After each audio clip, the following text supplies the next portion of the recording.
कथा क्षितिज में आपका स्वागत है। आज हम बात करेंगे धर्मराज युधिष्ठिर की और देखेंगे कि कैसे उनकी अटूट श्रद्धा ने असंभव परिस्थितियों में भी उनके विकल्पों को परिभाषित किया। युधिष्ठिर महाभारत के सबसे जटिल पात्रों में से एक। वे केवल पांडवों के ज्येष्ठ भ्राता ही नहीं थे, बल्कि धर्म के साक्षात प्रतीक थे। उनका जीवन कर्तव्य, सत्य और न्याय के प्रति अटूट समर्पण की एक गाथा है, एक ऐसी गाथा जो आज भी हमें प्रेरित करती है और सोचने पर मजबूर करती है। कल्पना कीजिए, एक राजकुमार जो सिंहासन का उत्तराधिकारी है, लेकिन उसे अपने भाइयों के साथ वनवास झेलना पड़ता है। ये सब एक षड्यंत्र के कारण हुआ, एक ऐसा षड्यंत्र जिसने उनके जीवन को पूरी तरह से बदल दिया। लेकिन इस कठिन परिस्थिति में भी युधिष्ठिर ने धर्म का मार्ग नहीं छोड़ा। उन्होंने कभी भी अन्याय का सहारा नहीं लिया, कभी भी क्रोध में आकर कोई अनुचित निर्णय नहीं लिया। एक बार की बात है, वनवास के दौरान युधिष्ठिर प्यास से व्याकुल थे। उन्होंने अपने भाई नकुल को पानी लाने के लिए भेजा।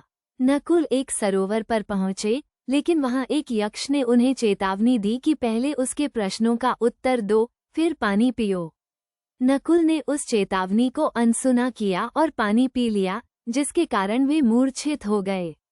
एक एक करके युधिष्ठिर ने अपने बाकी भाइयों को भी भेजा और सब के सब यक्ष के प्रश्नों की अवहेलना करके मूर्छित हो गए। अंत में युधिष्ठिर स्वयं उस सरोवर पर पहुंचे। उन्होंने यक्ष को प्रणाम किया और कहा, मैं आपके प्रश्नों का उत्तर देने के लिए तैयार हूँ। यक्ष ने उनसे कई कठिन प्रश्न पूछे, धर्म, न्याय और नैतिकता से संबंधित। युधिष्ठिर ने बड़ी ही सहजता और ज्ञान से उन सभी प्रश्नों के उत्तर दिए। यक्ष युधिष्ठिर के उत्तरों से बहुत प्रभावित हुआ। यक्ष ने उनसे कहा, मैं तुम्हारे ज्ञान और धर्म के प्रति निष्ठा से प्रसन्न हूँ। मैं तुम्हारे किसी एक भाई को जीवित कर सकता हूँ। बताओ, तुम किसे जीवित करना चाहते हो? युधिष्ठिर ने बिना किसी हिचकिचाहट के कहा, मैं चाहता हूँ कि नकुल जीवित हो जाए।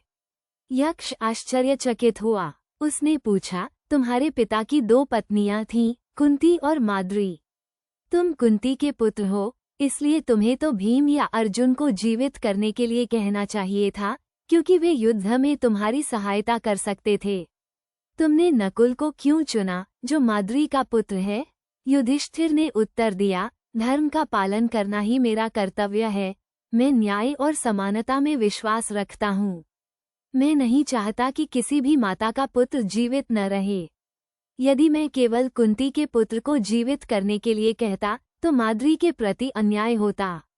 इसलिए मैंने नकुल को चुना। युधिष्ठिर के इस उत्तर से यक्ष बहुत प्रसन्न हुआ।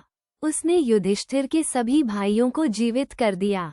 यक्ष कोई और नहीं, बल्कि स्वयं धर्मराज थे, जो युधिष्ठिर की परीक्षा लेने आए थे। ये घटना युधिष्ठिर के धर्म के प्रति अटूट विश्वास का प्रमाण है। उन्होंने हमेशा अपने व्यक्तिगत लाभ से ऊपर धर्म को महत्व दिया। उनका जीवन हमें सिखाता है कि कठिन परिस्थितियों में भी हमें सत्य और न्याय का मार्ग नहीं छोड़ना चाहिए। युधिष्ठिर का धर्म एक ऐसा प्रकाश स्तंभ है जो हमें हमेशा सही मार्ग दिखाता रहेगा, चाहे परिस्थितियां कितनी भी कठिन क्यों न हों। ये हमें याद दिलाता है कि धर्म ही अंततः विजय दिलाता है।